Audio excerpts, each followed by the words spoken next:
Oh, welcome back, y'all, to the Make One Day Happen podcast. It's your girl, Sheena Jean, and I am really excited to introduce y'all to our guest today. Her name is Shylah Ray Sunshine, and she is an award-winning singer. She's a songwriter, musician, mother, and professional vocal coach. Originally from Canada, Shylah Ray stands proudly as a First Nations Algonquin living in California and has been revered as an incredibly skilled vocalist, and her music has been shared all over the world. She is a natural-born entertainer and wildly authentic performer. The neo-soul R&B artist is based in Los Angeles with a multitude of projects and upcoming tour dates and collaborations on the way. Shylah Ray inspires and moves audiences through the delivery of her powerfully soulful voice and ultra-moving lyrics. She brings a spirit of positivity, power, and fierce love to both studio and stage.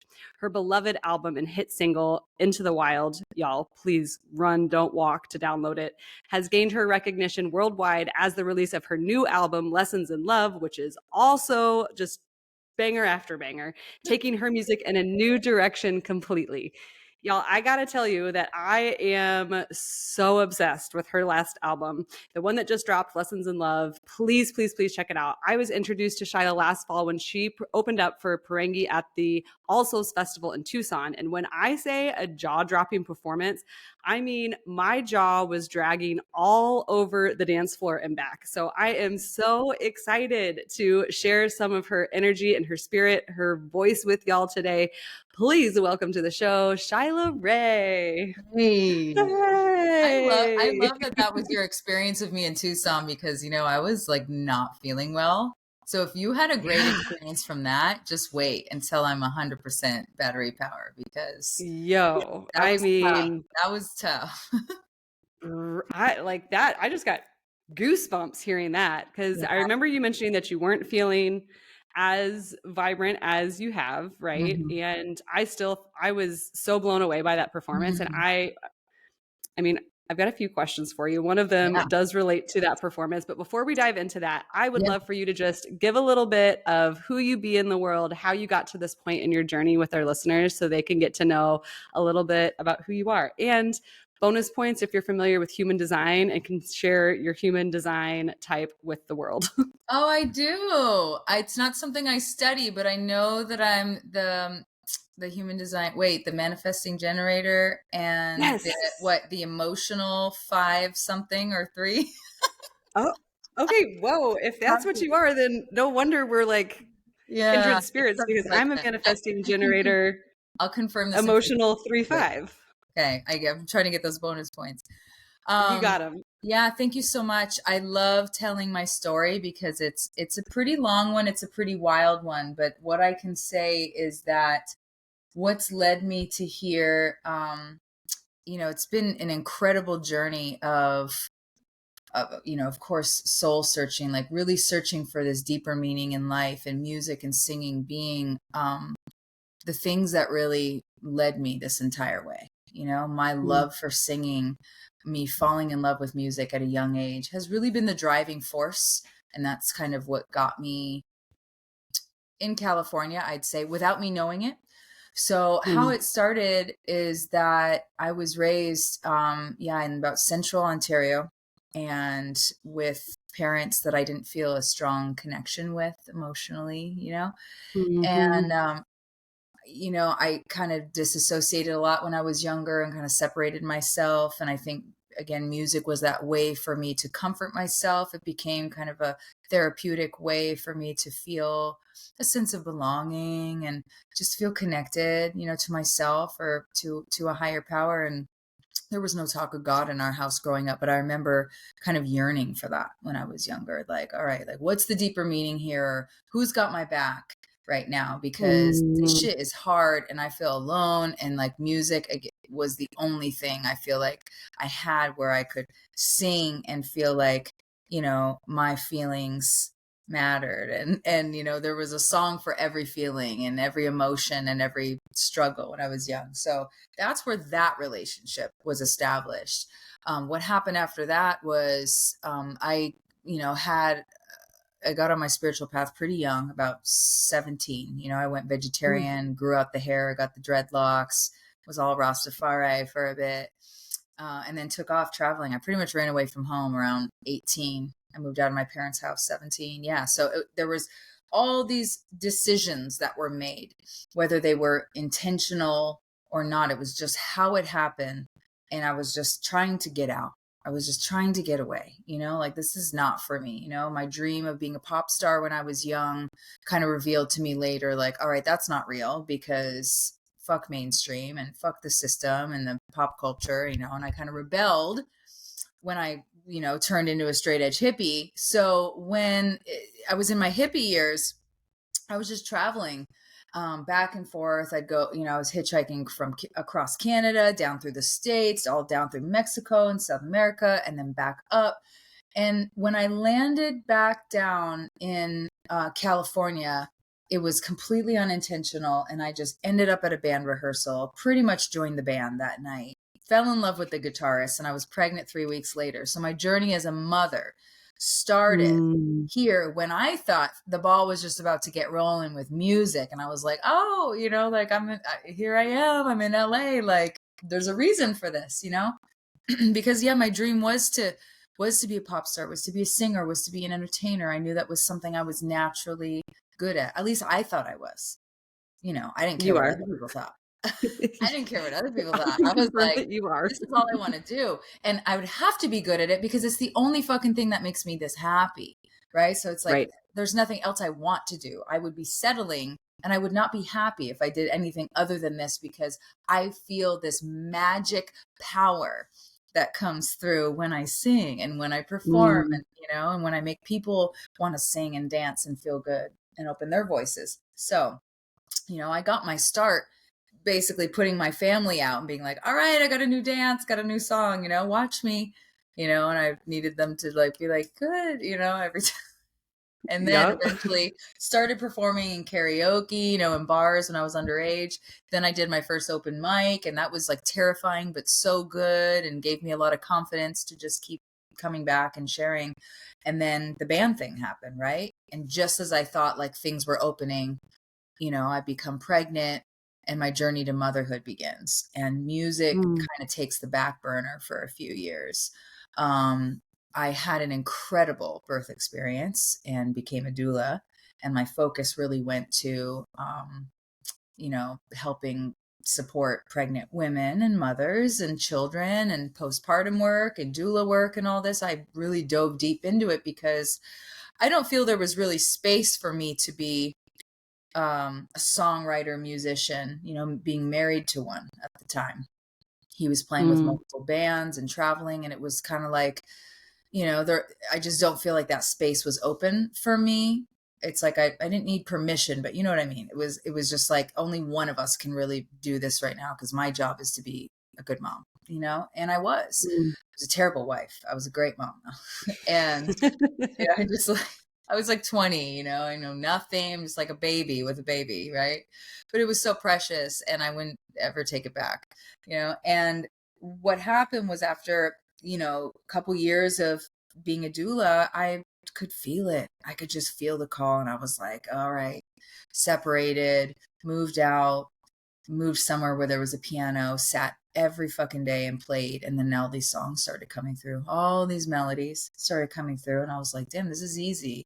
Just like putting chords together. I didn't even know what I was playing. I still don't know what key my songs are in, because I wasn't formally taught. But all I know is that there was something powerful moving, and these songs started coming through.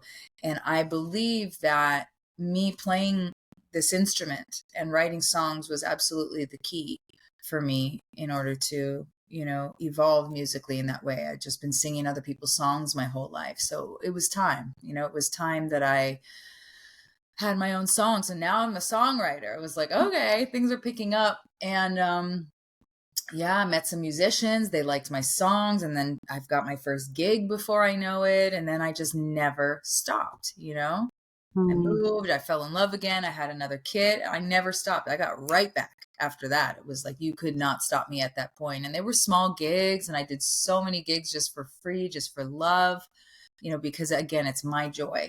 But I wasn't making a living from music until I really started teaching singing, which was about 7 years ago. And I was like busting ass cleaning houses up until then. Yeah, it was like cleaning houses and then gigging on the weekends. That was my life, raising 2 kids on my own too. So that's it in a nutshell. I am amazed. I love hearing people's, I call them one day goals, right? It's like that thing that we want that's like deep inside of us. And we know that one day we're going to be able to do that, or we can see that vision for what it looks like one day when I'm just like fully in my musical self, or I've learned that language, or I've had that baby, or got that degree, whatever it is, right? Everybody's got different one day goals. And I think there's such a, like, what a different world we would live in the more people that step into that one day energy and start really claiming those gifts that are just literally pouring through them. Yeah. And available to share with the world. I love what you said. Like, it's my joy to be up there on that stage. Like, that's the source of that energy for you too. And to have that like spread just over so many people, to be able to share that energy and watch it move through others is just, it's a sacred experience. It is. And I didn't realize that until further on, you know, again, you know, I didn't have a relationship with, you know, any kind of God or higher power, creator, anything, even though my mother, you know, has native blood and that's in my lineage. It was like, there was no talk of this, you know, there was no spirituality. And then watching myself yearn for this or want to cling to something again, and placing music as that, you know, it was either like music or relationships, you know, men, like I definitely had my time with that. But eventually realizing like, yes, I do this for myself, but I'm also doing this no longer to get attention in that way, but instead to help really guide people to back to their voices and back to their truth, and to find that deeper meaning and help them establish that relationship to a higher power. Because I've definitely found it, right? Like I didn't have it before, and it was like, what was missing? And I'm going looking for it, you know, and then it was like, oh, wow, nothing makes me feel the way that singing does, and the way that people receive my voice, or the way that people feel when I sing or express myself, and they have that similar experience where they feel like that God presence. I'm like, okay, I'm listening. Like I, you know, don't take that lightly. So I've just listened to that over years and realized it is a gift. I want people to be aware of their own gifts, whether that's the voice, music, other artistic, you know, skills. And yeah, and it's been just such a joy teaching whatever I know, because I wasn't trained musically. This wasn't something that I was taught when I was young. I never had a singing lesson. I've never had a vocal teacher. You know, I didn't study music in school. It was like, it's been intuitive and it's been fun and it's been healing. And now I get to share it, and I'm having an exchange when I'm performing. Whereas, you know, when I was younger, it was like, I just want validation. Just tell me I'm good and we're good. And now I'm like, I know I'm good. Now I want to make you feel good. So that's let's go, because that's what happens. It is. That's what happens at your performances. And you know, I've loved music for a very, very long time. It's one of the things that keeps coming into my mind. And I'm curious if this could feel like your experience as well. I started reading at a very young age, and like obsessively, compulsively reading and learning and just consuming information. Like it was one of my, it was just one of my go-to things. And someone somewhere on the internet recently said, reading can be a trauma response for children that are having a hard time regulating and all the different things, right? Yeah. And so as my sister and I are kind of both in our healing journey, she's like, wow, basketball really was a trauma response for me. Like I was going to it from a place of processing my pain and the emotions in a way I couldn't find to do it anywhere else. Whereas I was doing that with reading. Music was something that was very present for me. And I was classically trained, and I fucking hated it. They were like, why are you looking at your hands? You have to look at the music. I'm like, I'm looking at the music in my head, and I want to look at my hands. Yeah. And so I love that you're doing it intuitively and teaching people how to harness their own intuitive gifts with music, because it's there, and we don't need another right way to do something that's innately within us. Right. And I'm curious if that idea of music potentially as a trauma response or coping mechanism that also births this beautiful gift. Is that feels aligned? Because it seems like there's so many people that are waking up to just massive energy in the world right now. And as we look at these different kind of points in our lives, when we start to pick up the things that protect us and also give us our purpose, it's really interesting to see what was happening in our lives and how we're able to use some of those hobbies, gifts, Right. activities. Yeah. Well, I was, I don't know. I don't know that I was hyperactive, but I was told that I was hyperactive. So I'm like, well, any way that children behave is a response. Right. So if I'm out there, and I was also like the troublemaker when I was a kid, but then I had this beautiful gift, whereas like when I sang, I could just shine. Right. But then I had terrible behavior otherwise. Right. So there's just this balance of like, oh, I'm so good when I do this, but I'm so bad. Like it's been this lifelong thing where I've just been trying to, reclaim that wholeness, or just reaffirming that, yes, I'm a child of God. We all are, and I'm here to right my wrongs. I'm here to look at the shit I've done in my life and try to, make amends with the people I've hurt and do all these things. I mean, I've been, in and out of 12-step programs too. That was a huge foundation for me.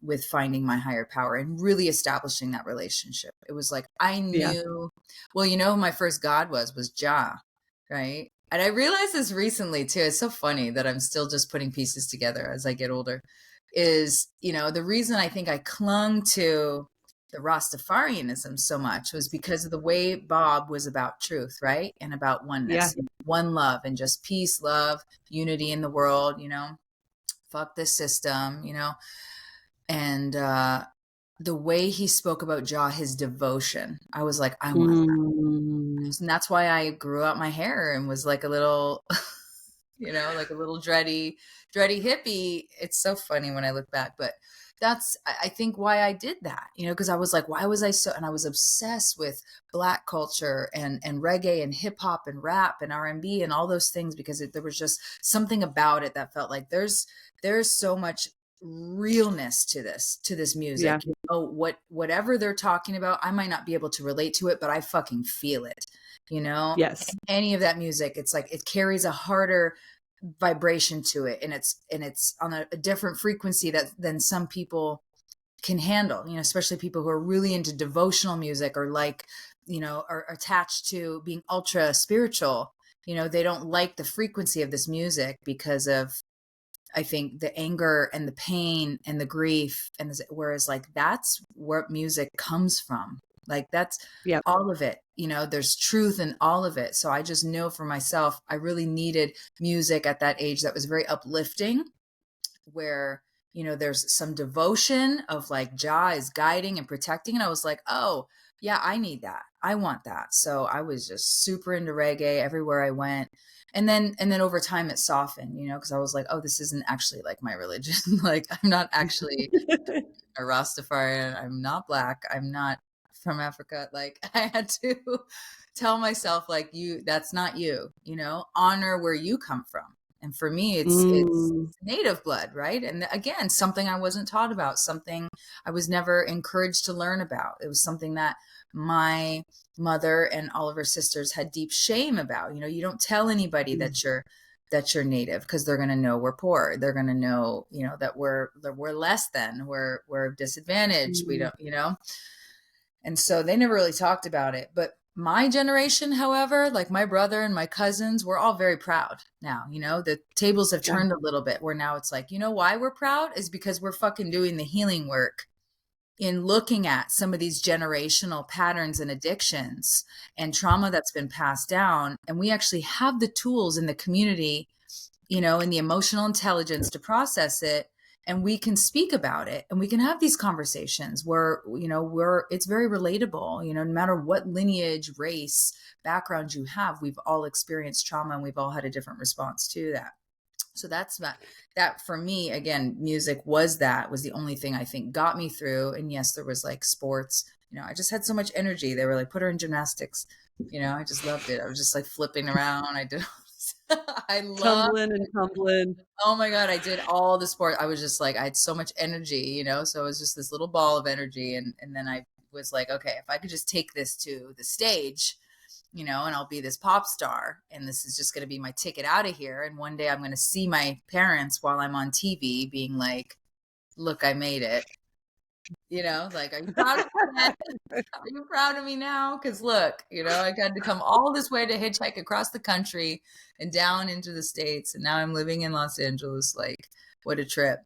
So my whole journey down there was definitely non-intentional. I believe it was guided, whether we call it spirit led or, you know, yeah, you know, it's just, that's just, the wind took me here. And then becoming a mother was the only, you know, was the factor in me committing to live here. Otherwise I would have been gone. I was like, I don't want to live in the city, you know, but I just committed to it. And then things got easier. And then over time I realized, man, I would have never had the advantages, you know, for my music to get out in the way it has, had I stayed where I was, or had I stayed in Canada, or just kept being nomadic and traveling around everywhere. Because I loved it. I loved traveling, but I had to stop, root, become a mother, grounding is important. life, write these songs, right? And actually have decent musicians around me, and then a lot of opportunity. So I see it as all being perfect. It makes me really excited for the future, because I'm like, wow, if that is what's happened over the last 20 years, I can't wait to see what happens in the next 20 years. Yo, Yeah. I got So full truth bumps over here for you. I love the one day idea, because I have a lot of those. I hold those visions very dear to my heart, and I see myself doing all these things. And I know right now is not the time, but I know there will be. And whatever work I have to do on myself until then, I'm willing to do it. It's going to come naturally. It's not anything I have to force. It's not anything I have to go sign up for. It's like, it's going to come to me. That's how I feel. It's that allowing it to come through you versus chasing it, forcing it. And it's beautiful. You've teed up so many of the questions that I already had in everything that you've just shared, which is so dope. And just gives me confirmation that we're vibing on the same wavelength here. I love, like, you made mention of something that I deeply believe in. I believe that this generation is here to heal so much of what's happened in humanity. I think that there is an opportunity that's like completely unprecedented, even though I kind of hate using that word. Yeah. I really truly believe that the generation I'm 39, about to turn 40 in a couple weeks, and we're pretty much same there. We're in the same lane over here. So we grew up straddling an analog childhood with technology coming into the world the way it did, and our future generations are never going to know a world without technology, and the generations behind us can really struggle with understanding the technology and all the information that comes along with it. And to your exact point, that we have so much more information and we know how to heal. We have frameworks for what we need to be doing to be able to process the trauma that our parents and grandparents haven't been able to give their voice to, that it has been so overwhelming, that has been so shameful. Like, there's just been a lot in the world. To your point, no matter what side, no matter where you're from, no matter what you look like, any of the things, like, we all are carrying a tremendous amount, and this generation has such an incredible opportunity to put in a lot of much needed work to mend and heal a lot of the energy and the vibration that exists in humanity. And I think that sound is one of the best ways that we do that.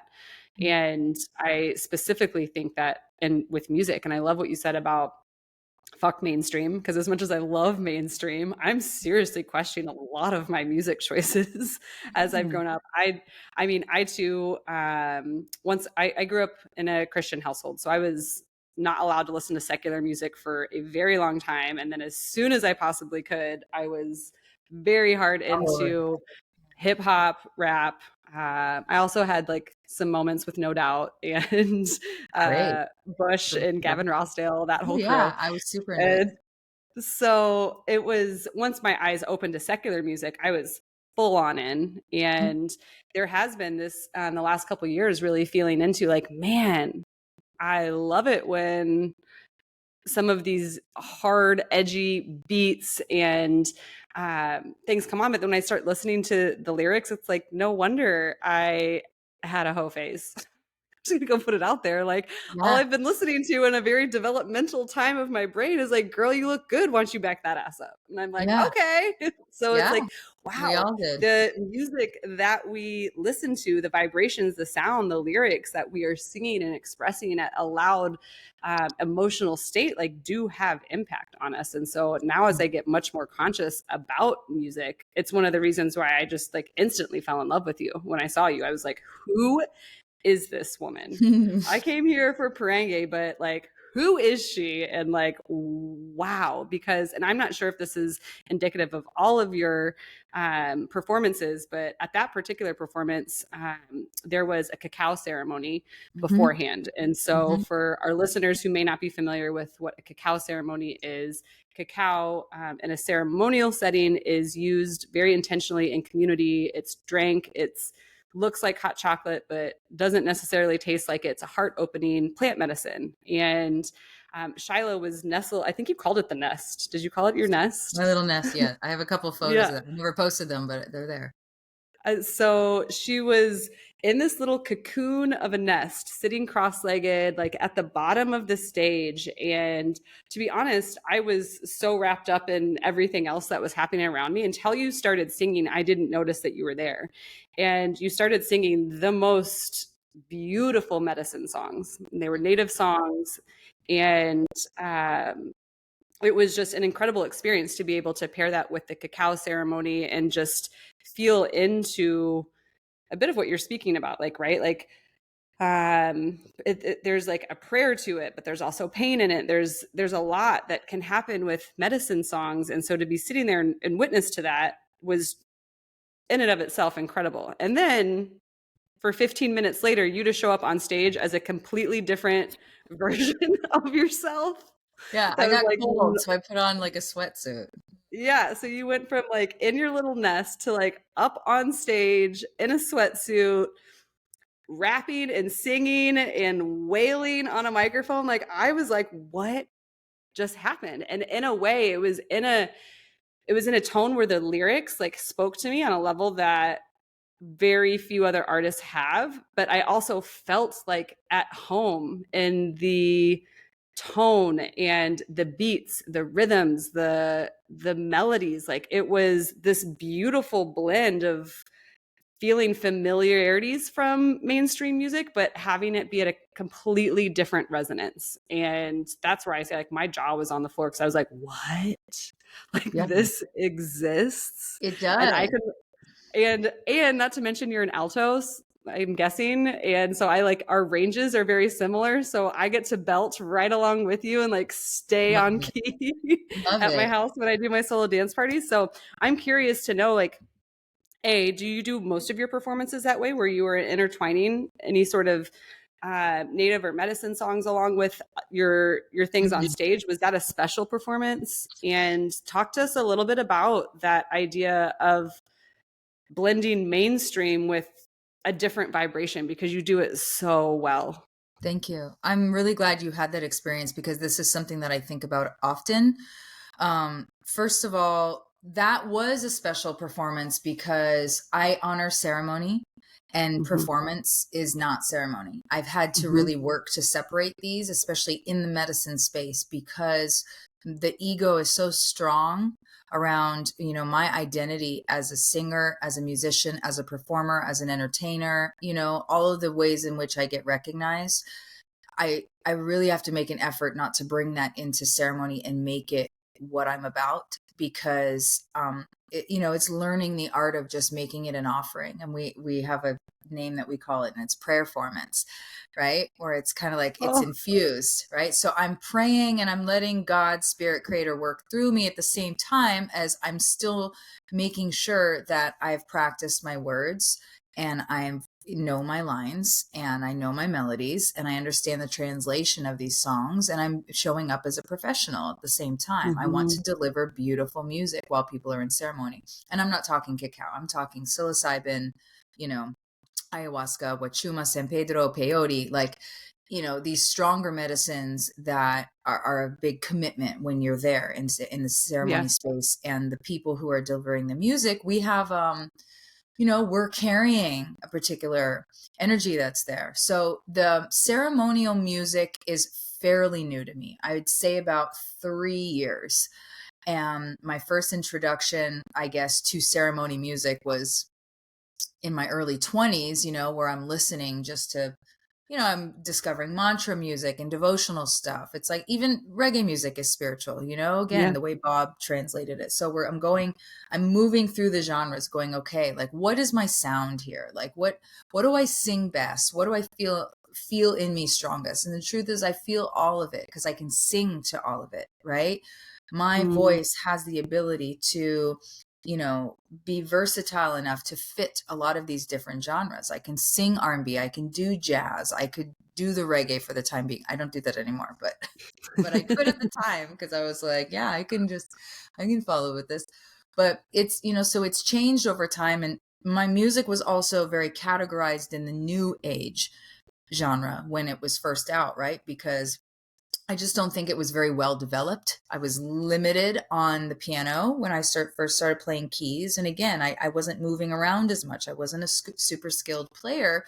So therefore my chords, are limited and I'm kind of just staying over here real comfortable. And so the emphasis on my songs was really in my lyrical content. The lyrical content has been very important because, that's my message. That's my truth. That's who I am through my songs. And that continues to change as well. So, my music, when it first came out, it was like extremely uplifting, very positive. It's always been God oriented. But I think back then I just felt it was like a combination where I was quite naive, still being pretty young, but I was extremely empowered by, becoming a mother and having my baby at home and, just feeling so amazing after that. Like, wow, I could do anything. I just felt on top of the Yeah. world after that. And then helping women and just like doing music and getting like good, loving attention. It was just like, I really was, even though I was like sabotaging my relationship and I was really fucking up over here and the generational trauma was taking place.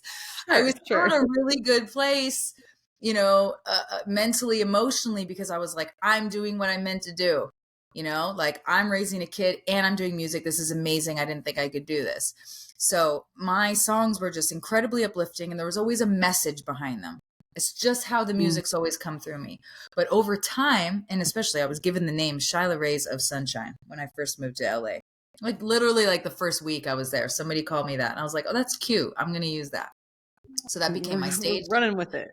I And think. then over time, I was like, oh, well, the sunshine's pretty hippie. So I'm probably going to just drop that, at some point, because I started playing like bars and bigger venues. I started getting into R&B and it's like, so I've been really witnessing and, I'm witnessing myself, but I'm also like, I'm very intent on being as progressive as possible, moving from maybe a smaller niche or a genre that would be considered new age soul or something and really moving toward neo soul and R&B, right? Like Mm. that's where I feel like my voice has a certain elegance and a certain flow and just like a deeply rooted strength to it that's Yeah. there. So that R&B soul genre is I feel I'm landing in that more and it is more mainstream. Mm. So for me, in my heart and mind, I'm committed to still maintaining the same message that I've always had, but meanwhile building music, creating higher quality music, better, working with better producers and getting bigger hit singles out and just like all those things that would naturally happen as an artist. Like that's what's next for me because I don't know Mm. what else there would be, other than to continue moving in the direction that I already see so clearly is where my voice needs to go. I need to work with people, who are going to help bring that out in me more, even though, Yeah. the hippie in me is still always there. That new ager is always there. That holistic woman is always there. The medicine woman is there. It's like my native pride is there, that, so I bring that with me. So again, like even though the quality of my music might change and it might get sounding a little more mainstream, I think it's extremely important to keep my lyrical content the way it is in that way, because that's what people need. People need to be reminded of the truth. People need to remember who they are, why they're here, brought back to their purpose, being given songs that just make them feel good and uplift them. I don't want to write about the general R&B stuff that you normally hear, you know? I mean, I can get into the sexy stuff a little bit, but that's just, I'm not quite there yet. I have to work with the right person, but I'm just like, message is the same. I'm changing, I'm evolving. The music's only going to get better. And as far as the medicine space, that's been 3 years of just being deeply humbled, deeply honored to even participate and be in that space, you know, and keeping such an open mind and open heart, because I'm learning songs from different indigenous cultures, and learning songs in different languages and learning the translation of them. And once I put that together, I'm like, wow, these are incredible. Like, I thought I made beautiful music, and I was like, okay, this is so beautiful. Just like the images, you know, that you see in your mind, and it's very colorful. It's very earthy. It's very devotional. It's all in devotion to the plants, of course. So it's unusual also for people, and people don't know this, that music is truly a huge foundation to ceremonial work. You know, it's like your journey would not be the same, you know, without it. And so it's really a guide. So again, I just feel deeply honored to even participate and be sharing in these spaces. And it's bringing out something beautiful in me. It's really, you know, you could even say from me, like you said, sitting in that little nest and singing these songs, my voice even changes. Right? The quality of my voice sounds completely different when I'm singing high falsetto, you know, just like an indigenous grandmother would, to when I go and start doing my hip hop thing on stage. Yep. It is like night and day. But that's the gift and the beauty of the voice and how it works, right? I've got a huge range and I'm going to fucking use it. Like I want to sound different. I don't want to sound the same all the time. I want to show what my voice can do and let you be aware that yours probably can do that too if you practice enough. Yeah. So I love that you had that experience, because I don't really think about it. I'm just like, oh, wear the ceremonial thing, you know, like do the thing, sing to the cacao, like do the prayer thing, and then like get my shit together. And for me at that point, I just needed to feel comfortable and I needed to feel warm because I was feeling cold. My throat was really sore. I was like not feeling good. I was at like 60%, but I came out of it feeling 90%, you know, because that's what the power of singing does. Your 60%, ma'am, went a long fucking ways that You night. didn't know, but that's good. That's a good thing. It's a good sign. Yeah, it was, like I said, it was truly, truly jaw-dropping. I've tried preparing for this. I was like, okay, what's another word, Sheena, besides jaw-dropping that you can use? But like the whole night, I was just like, yeah, like, what's happening here? I love that. And it was, I think some of the best artists in the world, at least from my opinion, where I place a high value on artists and people, this is a very controversial opinion that I'm about to say. I love Taylor Swift and Kanye West equally because of their willingness to reinvent themselves musically in the face of anything and everyone. Like, fuck you, I'm not going to be contained to this box. Let me try this genre. Let me push the edges here. Let what's coming through me, let my message stay the same and stay true in that. But like, I can do country, I can do pop, I can do indie alternative. Like, let me explore these different genres and always bringing my whole self to that and being open to it sounding different and expressing different and being like two completely different people on a stage, because we have that's innately within us. And to be able to watch that, to give expression to that, it truly does. You shining your light up there like that just gives so much permission for people and so much activation. It's like, I I've gone to many concerts, including Taylor and Kanye's, and I felt just Mm. as activated, if not more, by yours because of like that energy expression that was transmitted there, and that permission that was given, that true light that was showing. You can tell when people are performing for performance sake and when they're performing because they're really clicked in and they're really operating from a space that is beyond them, that is a higher source, that is more making moves in a different way versus someone getting up there for the validation and for the claps or the likes or whatever Yeah. it might be. Yeah. No, I've gotten enough of that now. I know. Yeah.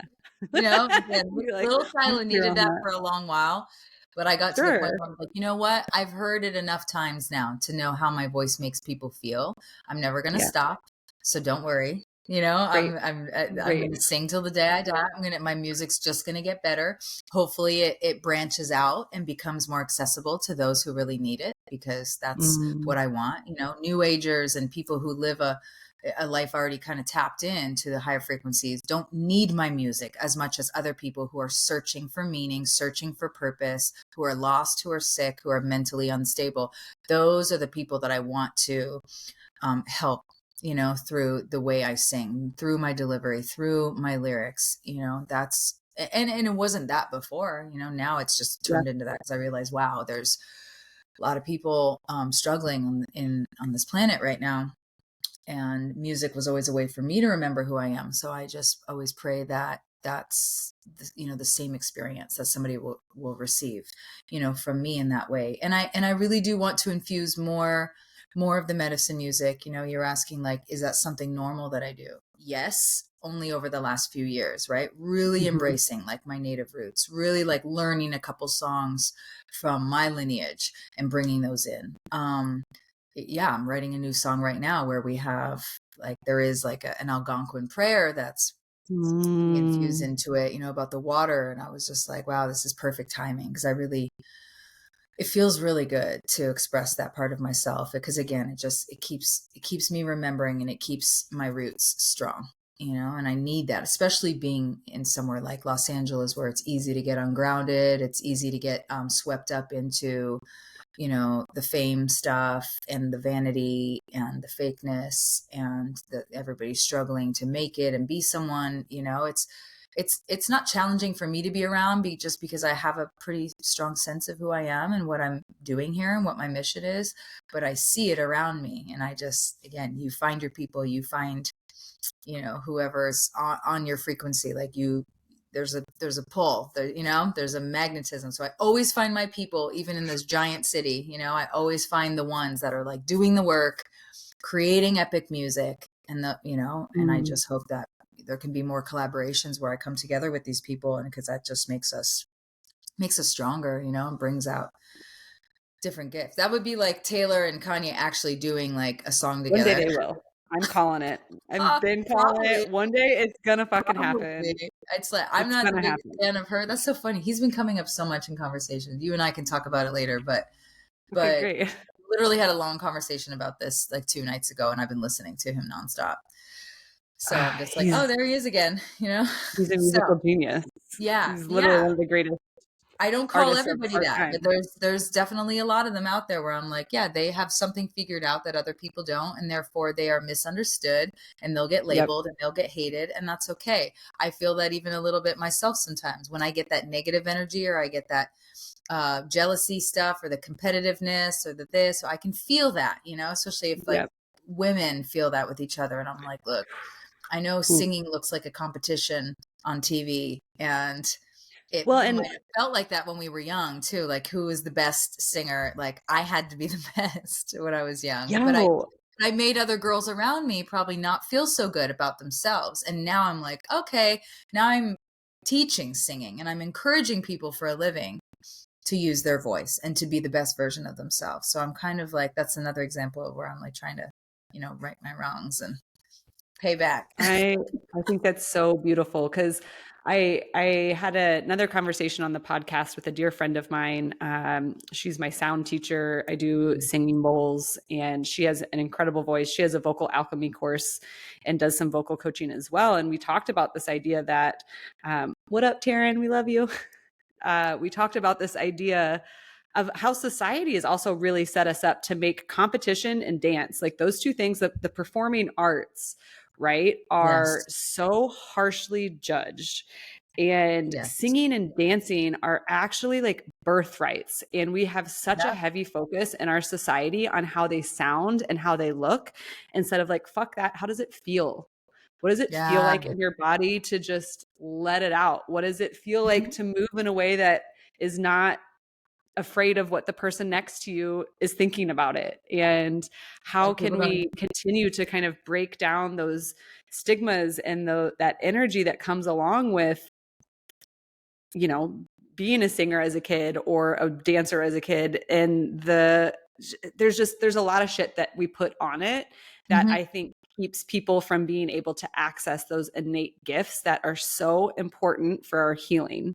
I And agree. as adults, we find so many of us that even if becoming a singer is not my thing, like how can I still just like become more comfortable using my voice and recognizing that it's a tool that I have in my little toolkit here for my own experience in this lifetime, to find more expression, to find more freedom, to find more release, to find more safety, to find everything. There's so much locked into that voice. And Yes. so I'm really excited to hear more about what you do on that side of things with people as far as vocal coaching and Mm. with that expression.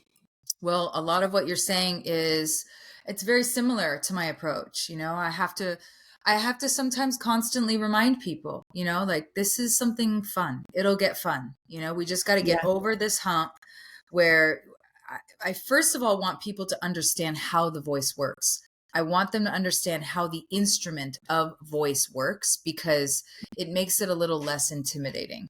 Right. So I have them literally visualize that their voice is separate from them, and this is Mm, medicine for me because for me to say I am not my voice, it's such a huge part of my identity. Who would I be without it?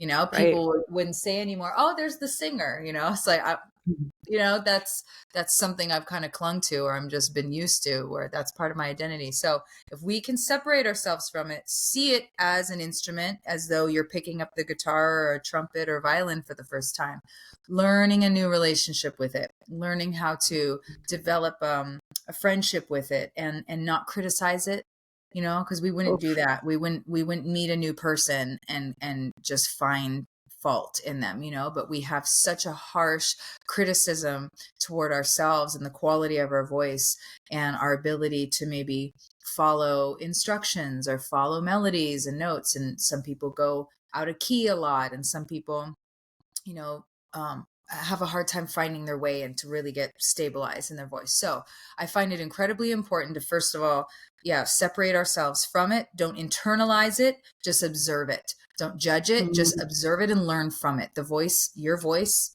it will show us everything we need to know. It will show me where its strengths and its weaknesses are. It will show me where you're used to avoiding. It's very mm. clear usually. And so I like breaking down, vocal ranges and places in which we sing from. And they're kind of like compartments. I love breaking down music basics with people, teaching them about octaves and notes and chords and the music scale, and just basic intro to vocal exercises are sometimes helpful and fun. But most of all, I want it to be pleasure and fun and passion and Oh, playfulness. That's the most important thing. I don't do vocal activation. I don't do sound healing stuff. I'm very technical with it because yeah. I love breaking it down. If people can just have a visual of what it looks like, it's going to be a hell of a lot easier for people to guide themselves when I'm not around, because you have to be your own vocal coach. I can't be there all the time giving you feedback and being your soundboard. Like, you have to get better at hearing yourself, knowing, oh yeah, that's good, or hey, maybe I should repeat that a couple times. You don't need me Yeah. to tell you went out of key. Somebody always intuitively knows, even if they don't know how to articulate it. So I'm just there as that soundboard to go, okay, let's, try, open your mouth a little bit more, articulate what you're saying, or, do a slide down here, or let's go back to those like little 3-note step down, like I really like dissecting it and analyzing it and breaking it down, because this break it down method, even though I didn't invent it, it's what I use to teach myself how to sing. That's all I did, was listening to songs, copying Whitney, Christina, Celine, Shania, Alanis, Gwen, Etta James, Erica Badu, Lauryn Hill. Like, that's all I did, is I would listen to this shit over and over and Nice. over again. And I would practice the lines until I got them. And the only way that really helped me do these really big, skillful vocal riffs and runs was breaking that shit down, like note for note sometimes, and then putting it together. So it's just one of those methods that I like teaching people. And I hope that they, do it on their own, where I'm not there. Cause I'm like, stop, rewind, stop, rewind. I had to do that. I had cassettes, and I had to go stop, rewind, stop, rewind. That was the only way you could do That it. was the only way to make mixtapes back in the Yeah. day. Well, imagine before that, it was like, what were women doing? Vinyl? I guess they didn't use vinyl. It was and then before that, it was like you were just around it. You were just taught. You just learned it. You just heard it, and then you remembered it, and you repeated it. But we got it easy because we could do. Well, the kids kind of have it easier now, because now you got the words and everything. Spotify's got the Google words the with it. lyrics. We have to make up our own words, right? Man, that framework that you were just describing, that breaking it down, it also like felt like a mirror imposed image of a lot of what I do with teaching people meditation and metacognition, right? Like how to like witness your own thoughts and what's happening in your mind space is a big part of what I do. Yeah. And making it separate from yourself, right? Like I love what you said about making your voice like a separate entity. Like it is a new friend. You're not going to be an asshole to a new friend. Yeah. And can you just observe and witness what it's there to teach you? And oh man, that's so beautiful. And it seems to work well. Yeah, what a gift that you offer. I know we've got a couple minutes left here. And so I'm curious to know if people want to find you, if they want to engage with you, like tour dates, if y'all, okay, I'm just going to hype you real quick. Like go find her on your favorite music platform, please. But tell us what else you've got on the horizons. It's everywhere. It's on spot. Yeah, my music's everywhere. It's under Shylah Ray Sunshine. My IG is just Shylah Ray. And then on my website, I've got the show dates. I've got ticket links. I've got the music. I've got some videos. There's a page on my website that's dedicated to the vocal coaching where, the breakdown of information is there. And then what I've got going on is, I guess, a couple single releases are happening. I'm writing some new stuff right now. Well, actually, I have old songs that are sitting there that I'm going to be bringing to life. Bringing them back from the vault. But I've got a single with a sister named Lava that's coming out soon. That's going to be exciting. I've got a couple of other collaborations that are going to drop. I've had a couple of remixes of Into the Wild come out recently, and people have been loving those. So I think maybe like 1 or 2 remixes on the way, a couple singles. I'm going to start working on a new EP, and then I've got shows pretty much up until the new year right now, and including I'm going to Austin this coming weekend, playing a fundraiser for Maui. Amazing. Yeah, I'm doing my first retreat. I'm doing my very first like music, meditation, yoga, songwriting. I saw that. I'm in Oklahoma, and I was like, do I need to sneak down to Texas this weekend? Yeah, so I'm really excited about that. And then after that, I've got Arcadia, Aubrey Marcus's festival over at Area 15 in Vegas. And then I've got Big Sur. I've got I've just got a whole bunch of dates pretty much up until the new year. So I'm going to take a little break. I always take a little break right around, the Christmas holidays, because I'm like, you know what, I just need to rest. No shit, spend time with my kids and maybe just write and or record, just get a little bit quiet and not be out busy traveling so much. I love it. Well, the final question that I ask every guest, I have a gratitude practice, and every night as I fall asleep, I think of the 3 most oddly specific things I am most grateful for from the last 24 hours.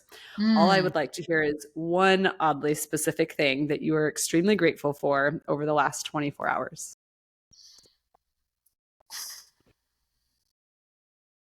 Wow. Wait, oddly great. Wait, what? Oddly specific. I just want to be very detailed. Oddly specific, like something very specific that I'm very grateful for. Wow, there's so much. I do my gratitude every day too with my sponsor and my 12-step Yes, program. It's part of just like, and it's the little things. It could be the most random thing, like the light in it my can fridge be. is back on. Yeah, like that's an oddly specific thing that you can be hella Yeah. grateful for. Yeah. Just like, Nobody likes looking for the cheese in the dark. yeah. No, that didn't really happen. I guess I'm Okay. really oddly grateful to be back home and like checking and just like see all my animals again. Whenever I'm like, I miss Mm. my kids, but I miss my pets like a lot. I come home and they make me so happy. Like, and I think it's mutual. So Oh, that's it. what kind of pets do you have? Cat, guinea pig, snake, bearded dragon. Oh, yes. That is an A lot. incredible collection. Yeah, a lot going on here. So yeah, all is Well, well. Shylah, thank you so, so, so much. This latest album, Lessons in Love, has been just tremendously impactful on me. I'm really Mm. grateful for you listening to those one day whispers on your heart and just Mm. relentlessly following and pursuing your dreams and sharing your light with the world. It is a beautiful light to be standing in the vicinity of. And so I'm just very grateful for you and really look forward to the next time I get to see you on a stage as well. I think it'll And be in Oklahoma. oh, really? Yeah. Yeah. In Tulsa. Girl, that's where I'm at. Yeah. I'm coming. Yeah. What? I'll let you know soon. OMG. Okay, you guys, you'll obviously be hearing about this from me as soon as I have all the details from her. And in the meantime, thank you so, so, so much. I really appreciate you. Thank you for having me.